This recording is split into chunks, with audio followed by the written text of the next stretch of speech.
Yay! I'm now live. So exciting, isn't it?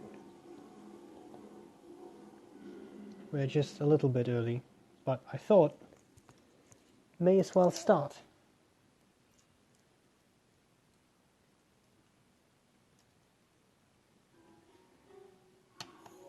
Hello!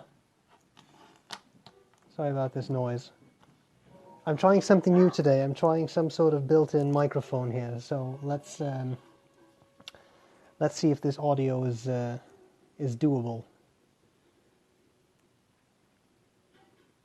Hello, Aaron.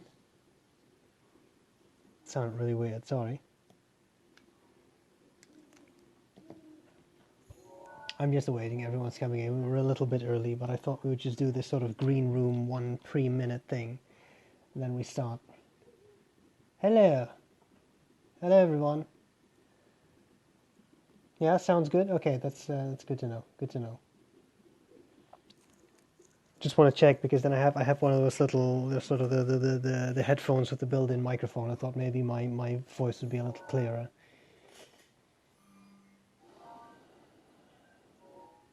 All right. So we're all joining in. I have it 4. So let's start. I thought that today, I mean, of course, we can do the usual thing where we ask questions and we answer them and we do all that stuff, because why not?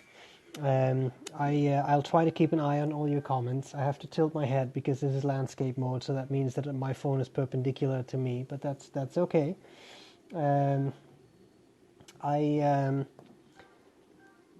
The one thing I kind of wanted to talk about, just in an informal setting and not really, maybe at some point that should be a YouTube video, but I'll put this on YouTube anyway. So one thing I wanted to talk about is why I like oversized pens.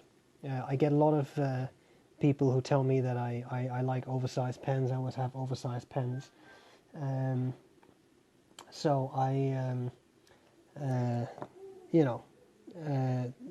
I just want to quickly talk about why I enjoy oversized pens. And I wrote down a couple of things. One thing I like about oversized pens is that, I mean, one thing is simple. I don't have very small hands. So for me, a smaller type pen is just not that comfortable. And that doesn't mean that I don't use smaller pens, more normally sized pens. This Parker Duo Full Centennial is by no means a small pen, but it's not a giant pen for sure. And the same goes for my beloved and on Instagram quickly voted out Opera Elements. Not a super big pen anyway, but a large pen has the advantage that there is simply more pen. So there's just hello. That's just more pen to hold on to. So if you have, it's pretty loud, but it's okay. If you have bigger hands, then there's just more to hold on to, and that makes it easier. People with bigger hands may simply enjoy that, and that doesn't mean that you have to spend fortunes on giant pens. I'll come back to that. So that's one reason, and that makes a lot of sense, right? You just have big hands equals a big pen. Another thing is, if you have a pen that's made of a nice material, like the Arco that people go berserk over, to be honest, including me, I like the Arco a lot too. It's big, and if you have a nice material like this, then a big pen, you also have a lot of nice material.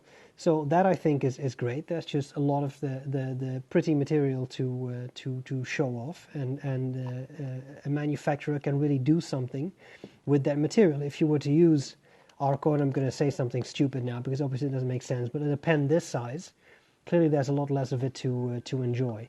So that's another reason that I enjoy it. This is actually the second thing or the third thing that comes into that, is that there's the opportunity for interesting filling systems, and that does not at all mean that every oversized pen has an interesting filling system. But if you look at just the two bigger pens that I have here, This is a one-way shut-off valve, so quite simply that means you unscrew the section, you fill it with an eyedropper, that's 6 milliliters of ink in the Namiki Emperor, and then you can open up a valve in there by unscrewing this, and the pen will get wetter or drier. So that would be pretty wet, and I mean it doesn't automatically get a whole lot drier, but this would, if I keep writing for a bit, this will get a bit drier. So that's an interesting filling system. Another interesting filling system is what you have on this, and I can't really show that off because it's inked up, but you unscrew this. It's a pneumatic filler, the Armando Simoni Club Bologna Extra. You unscrew this, you pull out a metal sleeve, you push it back in. There's a sack on the inside, and that contains the ink, and then gets compressed and then decompresses, and that draws up ink. So you have an interesting filling system there too. Now that is interesting, and of course there are oversized pens that are quite simply cartridge converter filled pens. So there is that. Someone says the ASC Extra Arco in my use is far too heavy for extended use. Yeah, I don't really have that issue. I don't have trouble writing with this for a long time, but of course that's also a matter of preference, what you're used to, what you like, what your preference is. I mean, something like a dual fold, this is a lot lighter. This weighs almost nothing compared to this. So that is definitely. I mean, it is a heavier pen. That's for sure. Here's another interesting filling system, right? The Opera Master, which if you compare the two, that's clearly an oversized pen. Has that Visconti double reservoir power filler, which is an interesting system you can use to drain or fill up that second chamber of ink. So that's an option. So filling system is also interesting. Another nice thing is that you can get a pretty big nib on that. I mean, a number 8 nib like this, that is big. That's a number 8 nib. This is a number 6 nib, which is already quite large. And some pens, I mean, just even oversized pens, this is a big pen. It has just a number 6 nib. There's nothing wrong with that, but if you really like a big nib, then an oversized pen is kind of the way to go. So there is all of that, and those are some of the reasons that I enjoy using an oversized pen. And you have all sorts of options. I mean, these are maybe slightly exotic pens. Here's a Montblanc 149, in this case with an oblique triple broad nib that's been inked for a while, so maybe a little dry, but I would call that an oversized pen too. Not so much in length, obviously, but it is in girth. It's definitely a wider pen in that regard. So there is that. Can I share Manu's email address? That's the make of this pen. No, I can't, because I don't think I have it. I've communicated with him in person and through Facebook, so that's the only way. If it's not on the Armando Simoni Club page, then it's then I don't have it either. Sorry. Is F or M ASC? You mean, is this a fine or a medium nib? It's the Magic Flex nib that they put on it, which has some line variation. I would call that it's kind of unspecified. I think it's without pressure. It's a fine. A little bit of pressure, you get to a medium. So it's a bit of both, I guess, because it's also made to be a bit flexy. I'm having a bit of a problem with the power filler on my Opera Master Gioche. It's the one that is accessed on the inside. Yeah, I know, that's the old, the sort of injection thing. It is leaking. You reviewed that pen. Yes, I owned one and I sold it. If it's leaking, send it to Visconti. They will, they should fix that under warranty. Provided that you're the original owner, that shouldn't be a problem. I don't know exactly where it leaks, but in any case, that I have had issues with Visconti's, that power fillers that leaked around the section, at that seam there. I sent it in and never had any issue. They just repaired it under warranty, so no issues there. Hello, someone else joining in. Hello. Now, there is one thing that we kind of need to discuss, and that is that when you're talking about oversized pens, unfortunately, they can get fairly pricey, and that's a shame. So I did take a sip of water there. But a lot of these pens, something like this, the Montblanc 149, that's a flagship pen. Pelikan M1000, that's a flagship pen.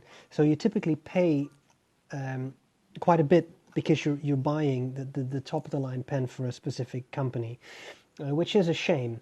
And that is something that I think holds people back in getting into larger pens, because some people are not willing to spend a lot of money. Some people are unable to spend a lot of money on pens, and that's all very understandable. So I completely understand that issue.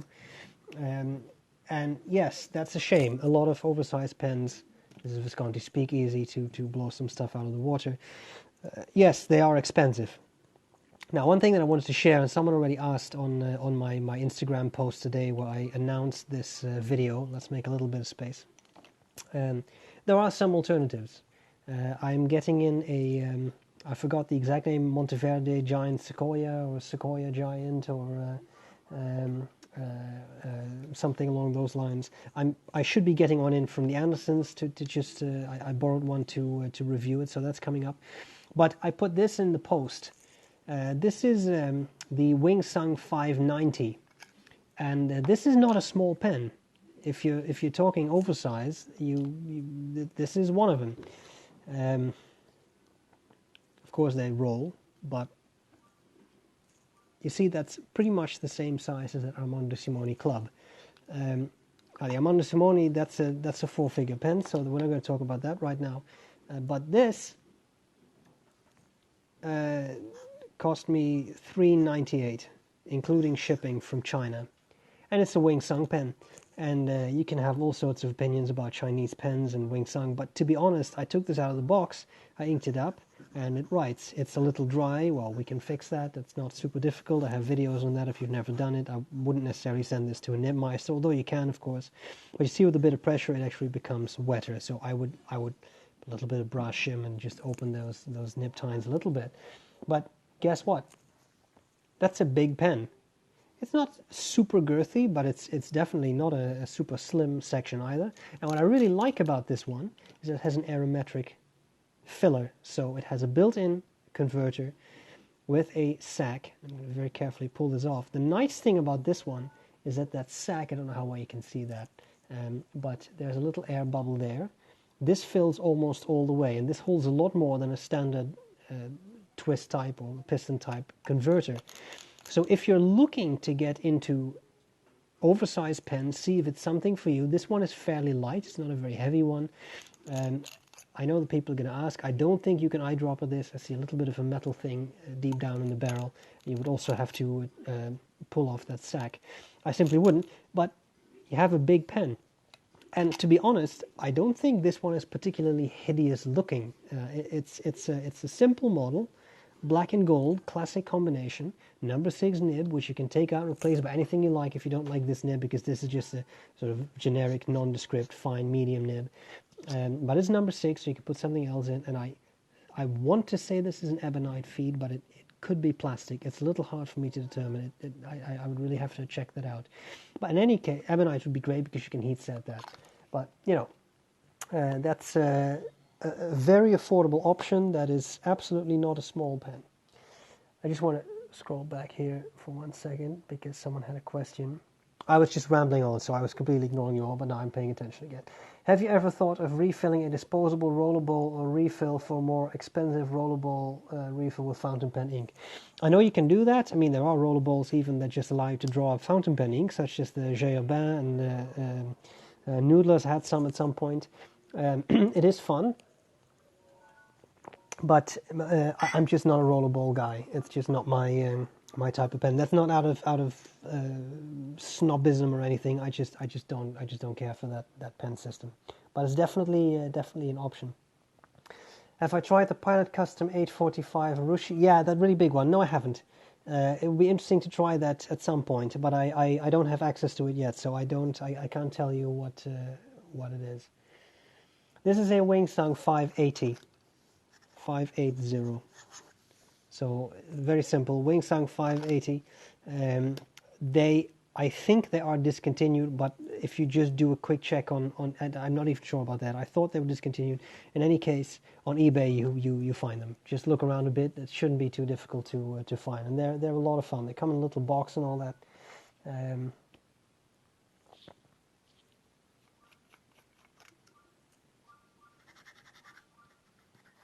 $5.90. Yeah, I'm pretty sure it's $5.90. Sorry. I see, I get confused. It's a lot of pens, people. Wingsung $5.90, I'm pretty sure. That's it. And they're fun. Can't be mistaken. And I mean, I don't know if you can get one for $4. I lucked out a bit on this one, I got the feeling, because it included shipping too. But I mean, just look around, you'll find one for sure. Yeah, change the nib. You can do that. I mean, it's just friction fit. It pulls out. It's a very simple system. The one issue, of course, is this type of the sack that can come off. But you can restore that.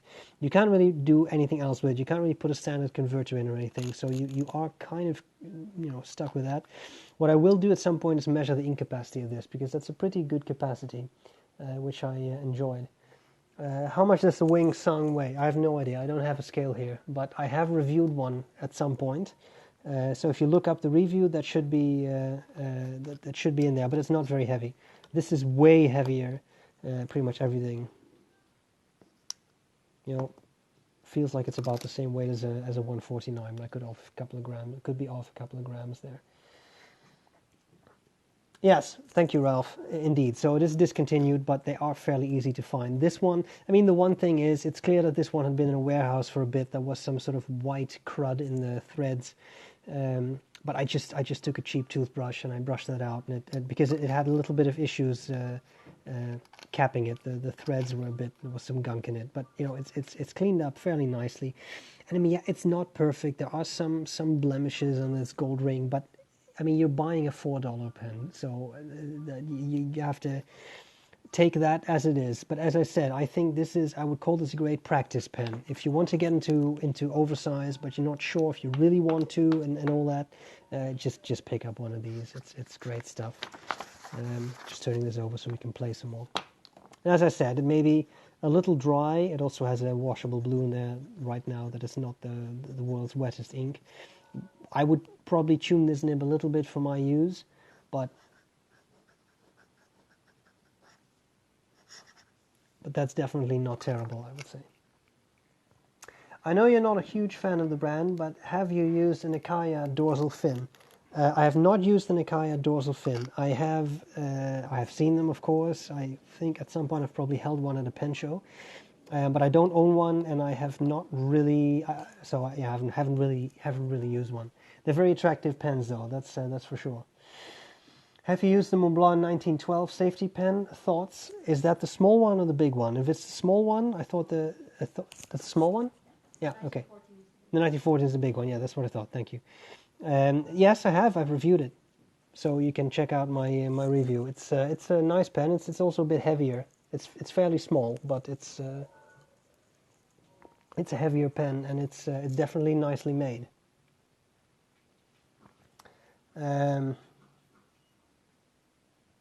A great ink capacity pen. Was that a question, or was that referring to something else? Anyway, we'll just continue. Well, I mean, good ink capacity. If you want really good ink capacity, of course, the standard. This probably is really annoying, isn't it? This noise. Yeah. Sorry, I'll stop doing that. That's one thing. It can rattle a bit. You have to make sure that's properly secured. Good ink capacity pen. Well, I mean, if you look at oversized pens, if price isn't an issue, the Visconti Power Fillers hold a lot of ink. This holds 6 milliliters of ink. This holds very close to 2. So I mean, there's all a lot of capacity. A Montblanc 149 you shouldn't overestimate. It's only about 1.2 milliliters. I once measured. That's really not the huge capacity that some people seem to think it has. I mean, if you consider the average converter is what, about 0.7 to 0.9 milliliters, then this is not that much more, relatively speaking. But it is a Montblanc, and for some people that alone is worth it. A standard cartridge converter, of course, is not going to hold that much ink. It just won't. So even though it's a nice, simple system to use, you're not going to have an enormous ink capacity. So if that's what you're looking for, you may have to look for, I mean, maybe something. I'm back. So something eyedropper coming up. There's a lot of Indian pens that are eyedropper filled pens, so you can always look into that if you want something bigger, because some of those are huge and also have a nice capacity. So you can always check that. Someone says they really enjoy these live streams. Well, thank you very much. I enjoy it too. It's fun to do. I know I think I just cut out twice, but that's so far so good for now. There's a question, I'm just reading it. Did you use fountain pens to help you while you were writing your doctoral dissertation? If yes, in what way? Yes, in many ways, actually. I used a lot of fountain pens, and I went through quite a lot of ink, because I use them every day for work, whether it's taking notes when I was reading papers, or in occasional lectures or presentations from colleagues, or at conferences. I also like to, when I'm writing a paper myself, I like to write it out by hand first. That means that you have to type it all out later, but for me it's easier to control my thought processes when I'm writing by hand. So for me that's that really helps. So I actually use my pens a lot, and the actual dissertation, give me 1 second here.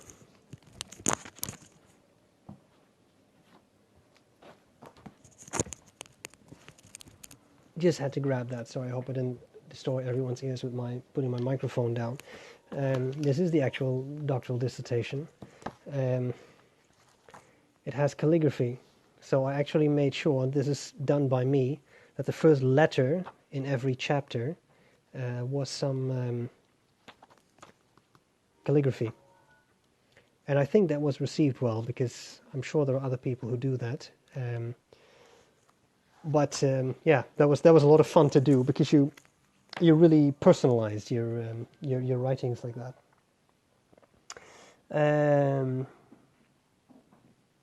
Let me see.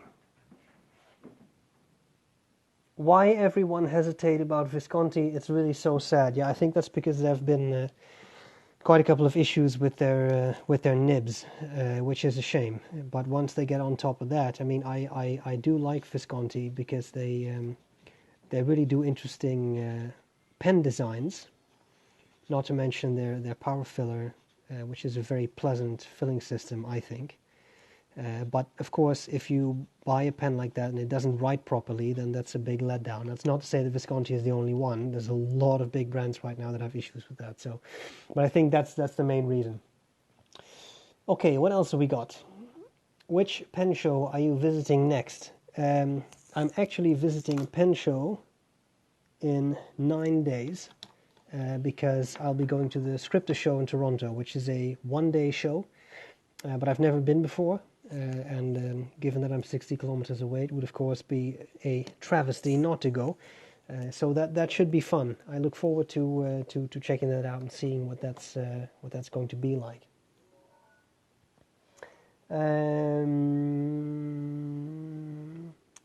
What else have we got? Thanks for your hard work. Now I am a fountain pen lover too. Well, that's good, because that's why we do it. So welcome to this. It's a very interesting hobby. It's a very dangerous hobby. Remember the time when you said, I'm not going to spend this much on a pen, and then you did, and then you spend more next time, and you say, well, I'm never going to spend that much on a pen, but then you do. It's a very slippery slope. Okay, what else have we got? What is your favorite blue ink? Good suggestion for a fountain pen in a $100 to $150 range. Well, $150 range. Lamy 2000 is always a fairly safe bet. A lot of people like that. The what? The Sailor 1911 Standard is a good option. I mean, there's so many options, so many filling systems, nib types. I mean, I really like the Faber-Castell Emotion. It's an odd pen, but it has it has a really smooth steel nib, which is very pleasant to use. So I mean, there's many options. As to a favorite blue ink, I don't use blues a whole lot. I obviously have one in here. This is actually the Fountain Pen Revolution blue ink, so that's not even the most obvious choice. If I really had to pick a blue, it is entirely likely I would pick the what is it? The Waterman Florida Blue, now known as Serenity Blue or something. They're regular blue. I think that's a very nice blue. It's also very well behaved. It works well. It doesn't really feather a lot. It's a very, very pleasant ink, and it cleans out of pens very easily. So that's definitely interesting. Okay, sorry to make my phone shake, but I'm trying to scroll down to your comments. Who is a messier pen filler, Gourmet Pens or you? I can say beyond a level of doubt that I'm the messier pen filler. I once managed to paint a white wall orange by knocking a bottle of Noodler's Dragon's Napalm off the table, which then hit the floor and upon impact exploded with ink. There was ink everywhere. It was not a pretty sight. So several layers of primer and then paint later, these stains were sort of gone. That's all I can say about that. So I'm for sure me. Other Chinese fountain pen brands, which is Picasso. What do you think? Is there any good one? I don't know, but want to try some of Picasso's pens. Yeah, I think I've reviewed one or two, and they were pretty good. Another brand that I've had good experiences with, and I'm pretty sure that someone once told me what the name means, but then I forgot, is this. I don't even know how to say it, Kaigelu or Kaigelu, Kaigelu. They make some very nice pens, but Picasso is also a good brand that stands out a little bit. Some of the Duke pens are quite nice, also a bit more expensive. Some of them, not all of them, some of them. So there are some good options. Any recommendations for novices looking at starter pens, ink, stationery, etc.? Yeah, I have an entire video devoted to starter pens. In fact, I have two of those. One is very old, something like first pen, some options, I don't know. And there's another one called something like starter pens or something. I don't know from the top of my head, but it's very simple. Go to my website, sbrebrown.com. Do not go to the page with fountain pen reviews, but to another page, something called general pen related videos or something. It should be indexed there, and I go through a couple of options there. So that's there's enough options there. So that's always.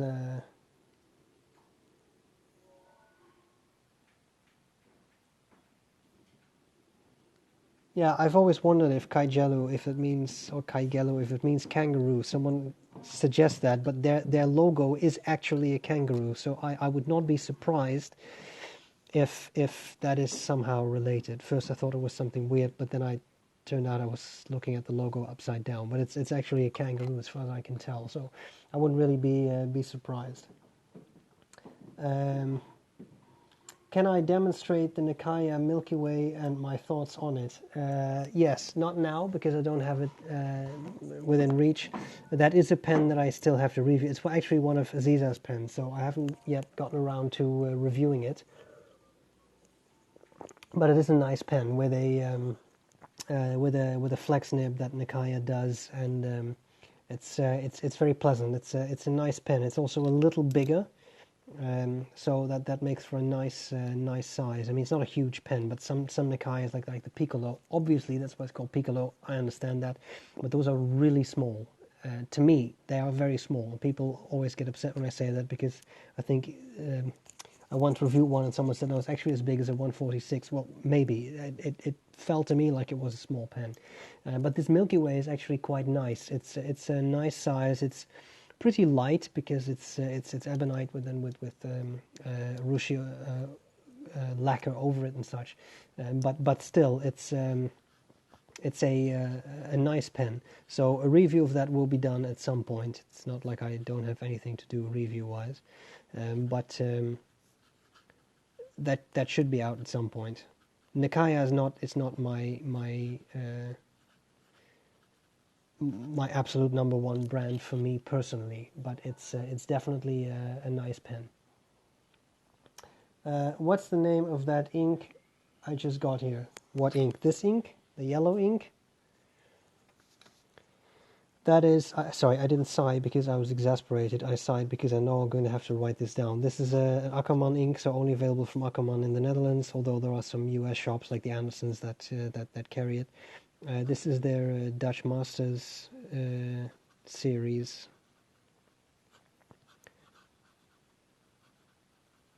It's the yellow ochre of Frans Hals. Gele ochre van Frans.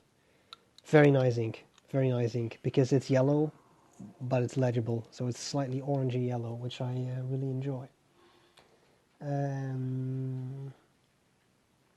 I managed to do... Wait, just have to scroll back. Sorry if the phone shakes.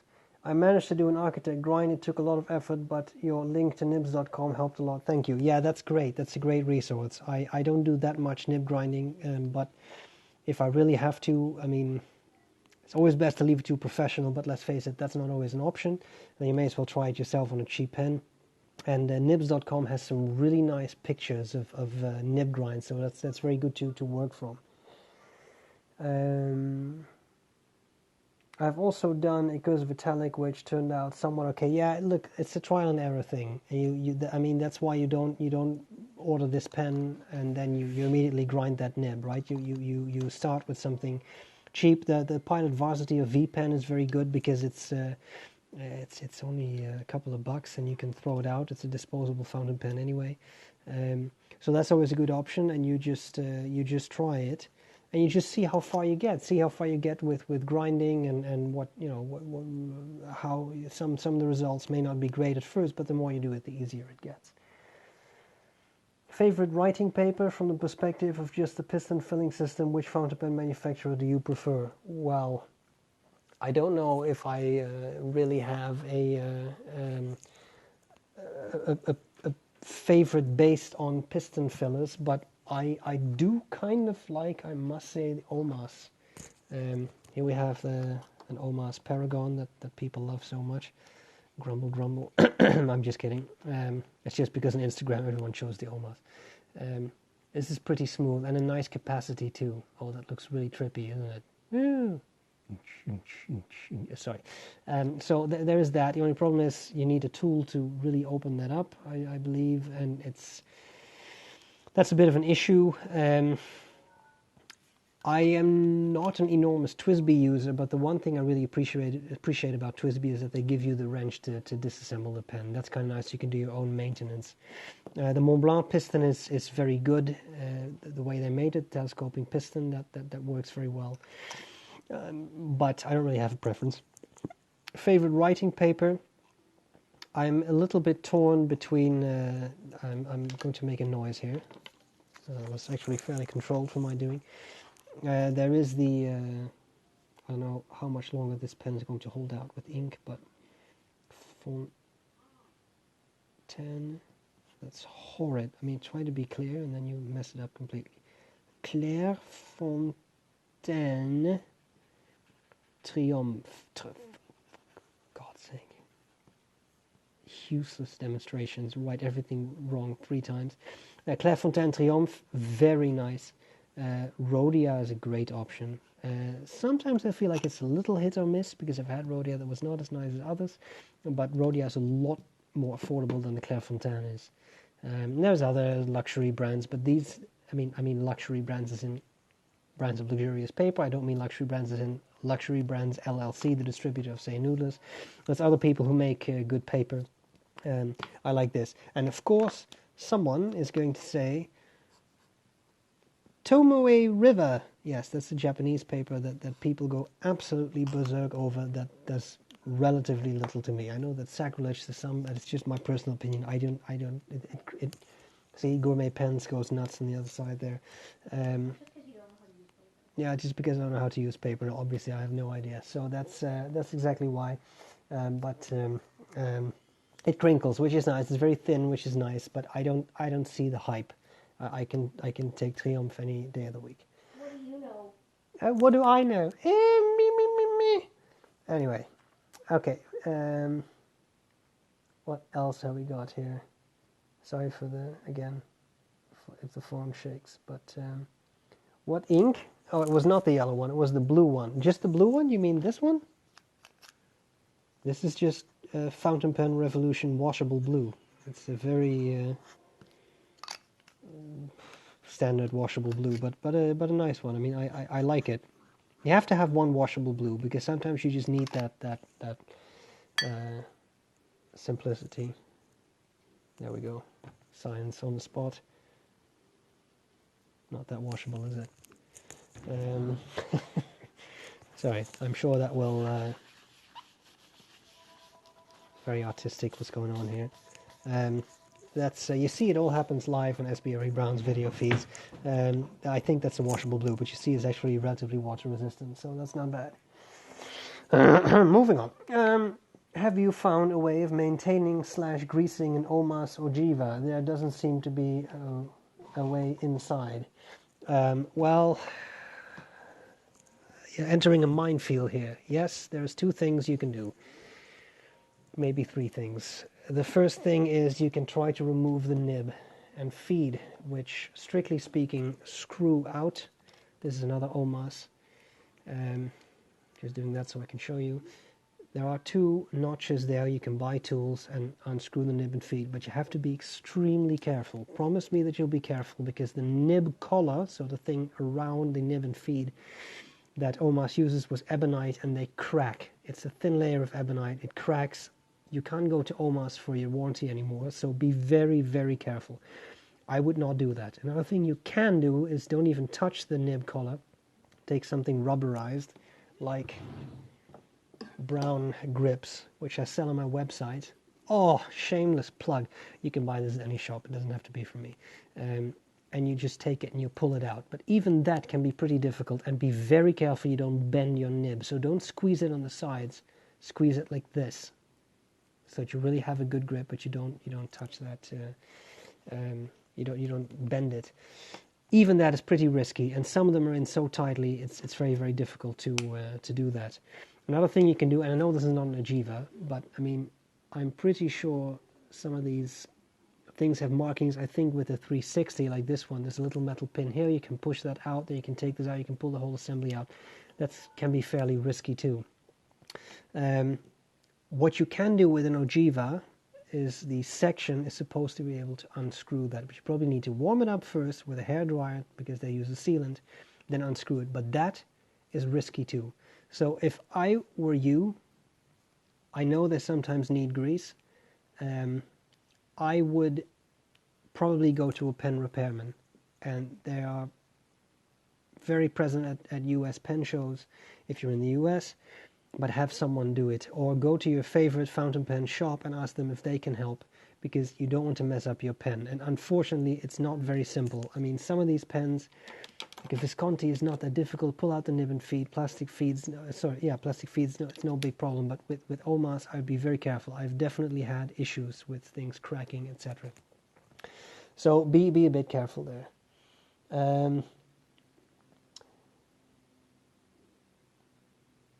Someone here says, I love continental Asian pens. Duke Hero mainly because Japanese pens are from quite another league. Yeah, it's very different. Yeah. Japanese and Chinese pens are different, although there are some very nice Chinese pens to be had, I think. For example, as we described, that 590, that's not bad at all. Emmy, did you ever get problems in the Homo sapiens with fogging the clear barrel of the second chamber or near it? No, I don't think I've had that. What I do find with the power fillers, and on this one you don't really see it because it's amber, but these threads here, so at the end of that turning knob, sometimes I get a little bit of either ink trapped or some light corrosion. I have experienced that, but I don't think I've had this bit really go cloudy. So I don't really know what to do about it either. But if it bothers you, send it to Visconti. My experience is that they take care of a lot of stuff.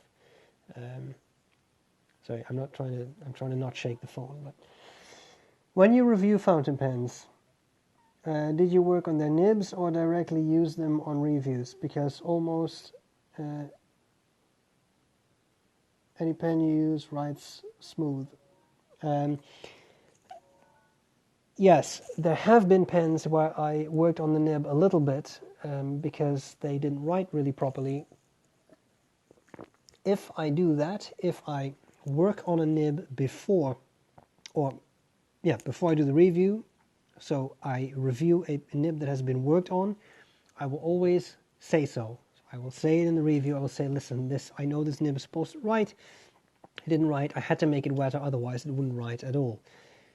I try not to, because not everyone will work on nibs, and some people cannot work on nibs, some people are not willing to work on nibs, and I kind of want to review a pen as it comes out of the box. So what happens is I take a pen out of the box, like this one, for example, that 590 here, the Wingsung 590. I take it out of the box, and then I clean it. So that means I take a drop of dishwashing detergent, I put it in a cup of water, and I first draw that up, so that this gets really clean on the inside. There's no oil residue or anything in there. Then I flush it amply with water, then let it dry, then I ink it up, then I write with it, and then after a certain amount of time I will do the review. So I prefer not to work on nibs because I want to show off the pen as it is out of the box. And sometimes that means that you're reviewing a very expensive pen that barely writes. But if that's the way it is, then that's the way it is. I mean, it should be writing to begin with, right? So that's always an issue. Toneway River is good for journals and planners because the paper is so thin. Yeah, that's true. You can save a lot of space and therefore weight in these kinds of applications by doing those kinds of things. Have I ever used Maruman? No, I haven't used those. I've used a couple of Japanese notebooks, and to be honest, my experience, I would say pretty much every time is good. Japanese paper, Japanese stationery typically is good, high quality, and very pleasant to use. So in that regard, I can definitely recommend most Japanese papers. But I think it's very much a writing culture, maybe more so than we have in the West sometimes. So writing good paper is still very much a thing there, and maybe less so in other countries. In Germany, children have to write with a fountain pen in school, and I always wonder why some German paper, like Oxford, for example, is a German paper, and Rhodia are so good. But I wonder if it's because they all use fountain pens, so they kind of have to have paper that's fountain pen friendly. Could be completely wrong, of course. Emmy has issues with that second chamber getting foggy on Viscontis. No, I haven't experienced it. I would, if it bothers you, I would have Visconti check it out, see what they say, because I haven't really experienced that.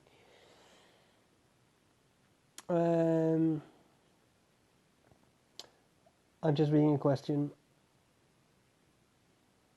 Have any idea why Edison pens smell funny in the cab? Didn't smell it when the pen was brand new, but when I inked it started to smell weird. No, I don't think I've experienced that either. It's acrylic he uses, not celluloid. If you smell actual celluloid like this, I'm just going to do that now. It smells kind of like, that was Mill being channeled. It smells kind of like camphor, and that's because camphor is used in the production, if I remember correctly. So that has that smell. Acrylic, I'm actually not sure. I mean, acrylic, I don't know if it has a specific smell. It's some sort of... Yeah, it does have a smell, but have you noticed that it smells more when you've inked it up? No, neither have I. I don't know what that, maybe, depends a bit on the ink. I mean, if you use I forgot, someone told me how to pronounce it. If you use one of those Polish KWZ inks, those have a very distinct smell. So, I mean, obviously then the pen starts to smell a bit too, but I haven't really experienced that. Hello, Queen Cat. Yes, you finally caught an episode. Well, glad to have you. It's always fun. Could I do a shout out, sorry, to Kelly and Leslie in the UK? Yes, I think I can. Hi, Kelly and Leslie in the UK. I don't know you, but I'm very happy to say hi to you. Hi. Sorry? A what? Like a video. or shoot out in a video. Shout out in a video, yes. Well, it is right now. This will be a video on YouTube, so in a way, this will always be there. So we can always do that. Hoi. Dat was just Winner meer barging in. He does that sometimes. Goedenavond uit Nederland. Goedenavond, Mr. Visconti. Always nice to have you around. Here we have a interesting question, because the theme was oversized. Of course, we've talked about oversized for, I think, 25 minutes and then other stuff. Does the Pelikan M1000 feel like a true oversized fountain pen to you?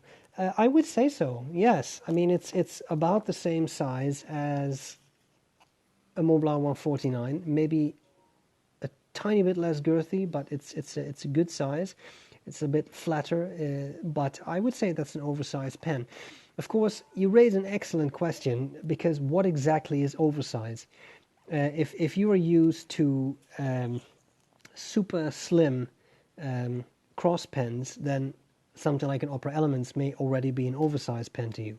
And there is no objective definition that I'm aware of. For me, if I hold a pen and it extends more than this beyond that point, so that would be an Opera Elements, that's an Opera Master, that goes all the way past my hand, then it's an oversized pen. But even that, I mean, some people would say that the Pocket Jewel Fold is oversized already. This is the Centennial model, because it is a bit bigger. An M1000, I would say, is definitely oversized. Montblanc 149 is oversized. Delta Dolce Vita, what's that big one called? The oversized, yes. Oh, that's painful. The Delta Dolce Vita oversized, the name suggests, is oversized. That is not so much long, but it's super girthy. That's a really thick pen.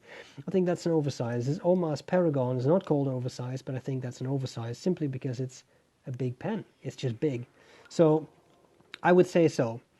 And, you know, some pens are just bigger. It doesn't really matter. The regular Omas 360 may not be an oversized, but the Magnum, I would say, is an oversized.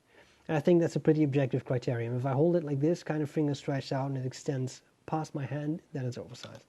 So that is now that is now the definition. The Speakeasy is definitely a great example in that regard. That's a massive pen. All right, what else we got? The ink was diamine, which smells fine on its own. Thanks for answering. Yeah, well, sorry, I don't really have a definitive answer. Diamines I think, are fairly neutral inks that I wouldn't really worry about. So I don't really know what's going on there. Sorry.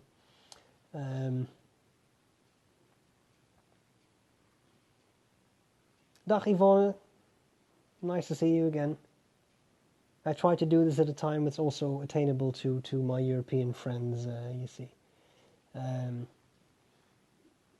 Okay, let's see what else we got. The Jinhao 159, someone wants to buy that. Yeah, those are nice. It's bigger. If you kind of want a 149, but you're not sure whether you like it, get a 159, Jinhao 159. Kind of the same pen, not the same filling system, and made out of metal, so actually it's completely different. But the model is very similar to this, very similar shape and size. So that's a good way to test it out. So that's definitely nice. You know what they say about men with big pens? Oh yes, trust me, I've heard every single possible joke and every combination thereof in many of the reviews. It's always fun, and for me, it's quite simply a matter of comfort. I mean, something like this, I can write with this all day. Something with a Pilot Metropolitan, I cannot write with all day. It's just uncomfortable. I have to pinch it too much, you know. So it's just the way it is.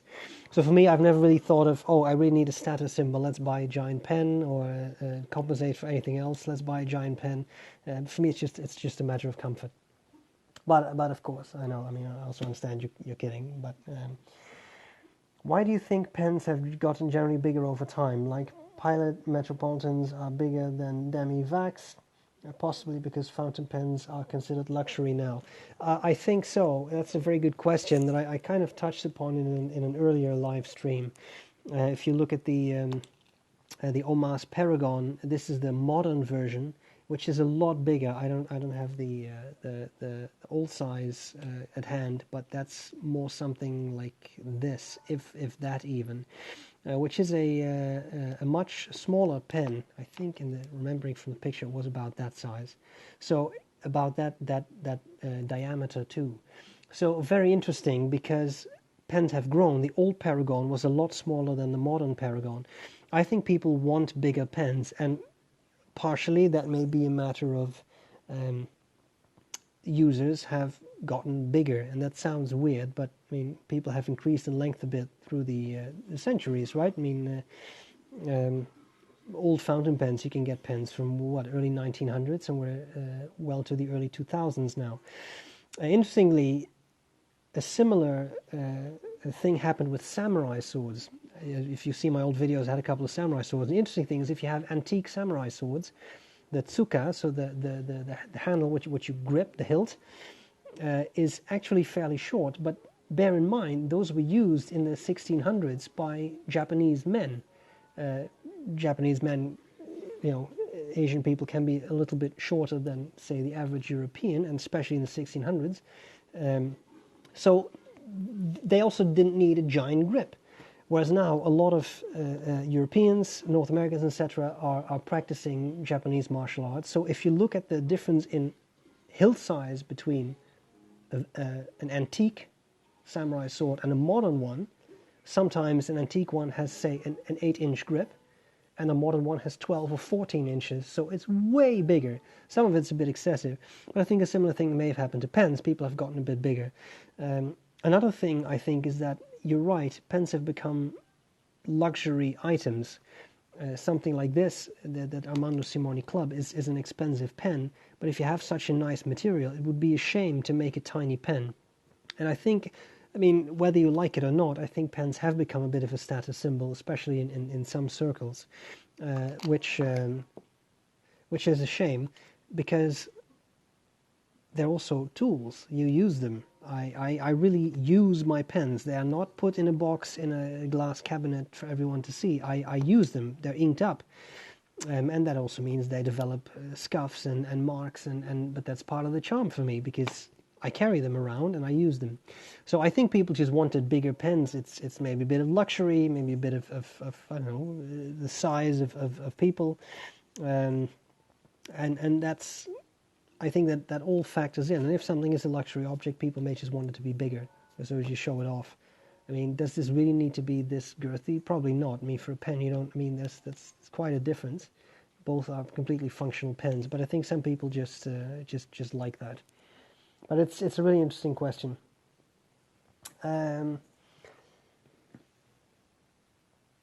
Let me see here. Sorry, I have to scroll down a little bit again. Sorry, my phone moves.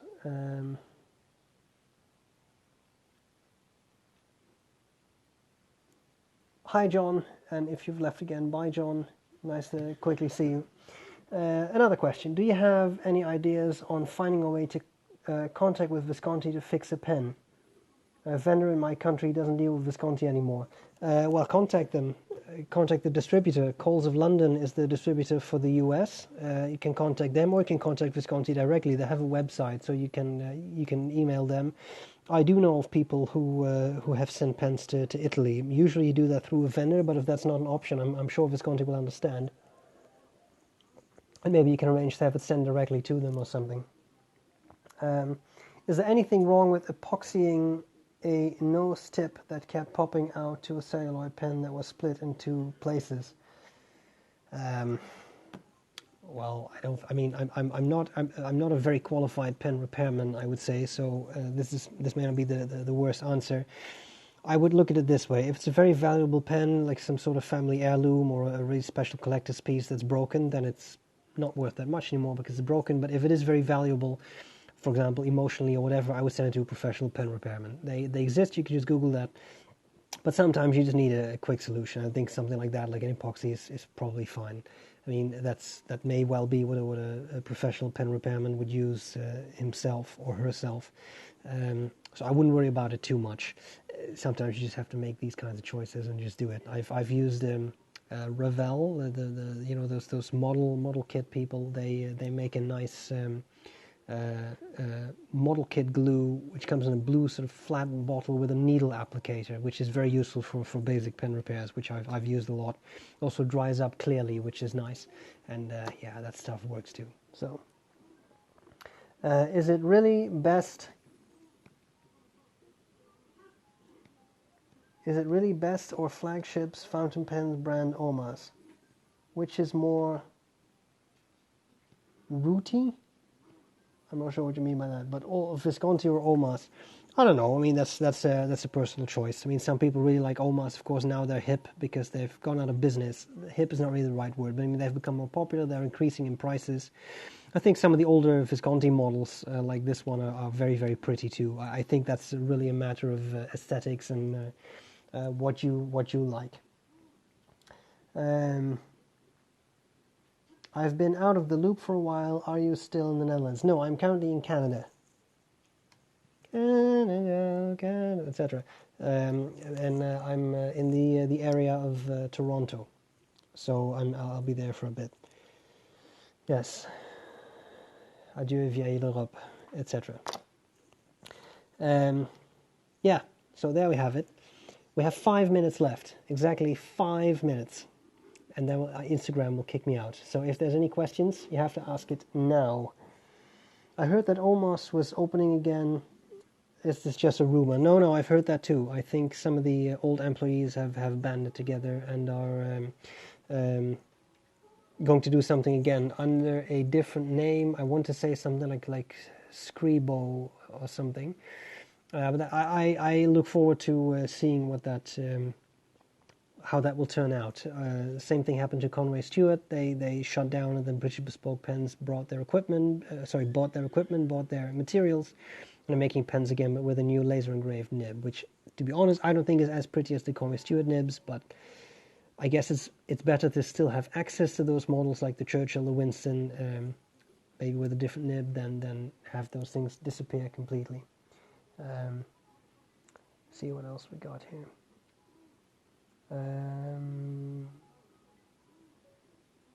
I don't think the Omas is going to use the Arco again, though, because I think that was all bought up. So, not to get your hopes up, I don't think you will see this again.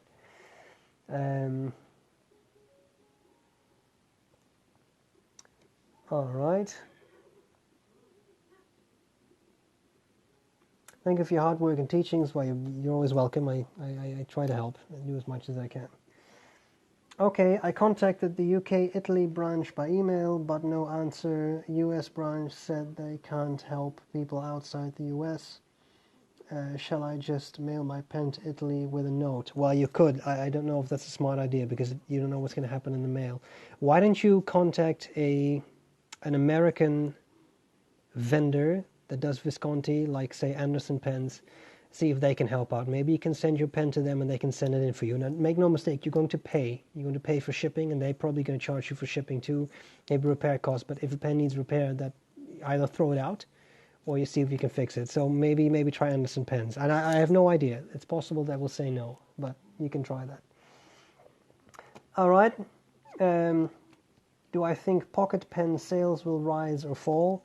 I think there will always be a market for that, and given how hot EDC stuff is right now, I can see how pocket pens would keep selling well. All right. I hope these streams are useful. I know they're not necessarily the most structured. I tried to this time to come up with some sort of structured story in the beginning. Oh, sorry for knocking that about.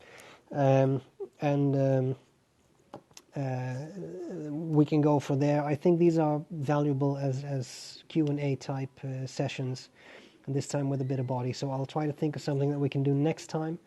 Maybe different filling systems or whatever. Emmy suggested to do a video on filling systems. Yeah, that's interesting. I did something like that, but that video could definitely use an upgrade. So maybe because that's a very old video with a bad lighting, and so that's something that I may try to do. All right. I had fun. Thanks for hanging around, sticking around with me, and chatting. It's always fun to hang out with like-minded people. I enjoyed this. Yes. Yvonne, you have a nice weekend too. Everyone have a nice weekend. the ultimate time to play with pens, and of course order your personal Wing Sung 590 because they're too much fun to ignore. Nice big cheap oversized pens. So